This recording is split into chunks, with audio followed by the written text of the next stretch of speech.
Hello, আসসালামু আলাইকুম guys. আজকে শুক্রবার, তার জন্য তো স্পেশাল রান্না আছি।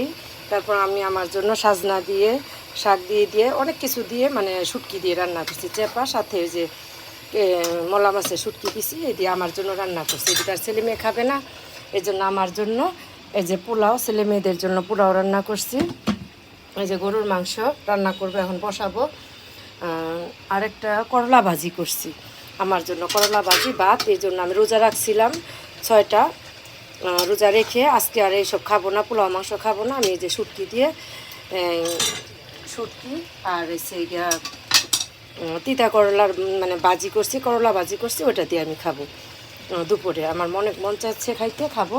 আর ছেলে মেয়েদের জন্য তো দেখাইলামই এটা। আর আমাদের 2টা কুকুর আছে, বিদেশি কুকুর। এই যে কুকুরের জন্য সিদ্ধ করব মাংস।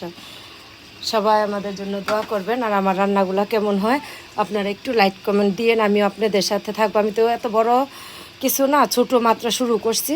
আপনারা আমারে লাইক কমেন্ট করেন, আমিও আপনাদের লাইক কমেন্ট করে যাব। আসসালামু আলাইকুম ভাই বোনেরা, আমার জন্য দোয়া করবেন।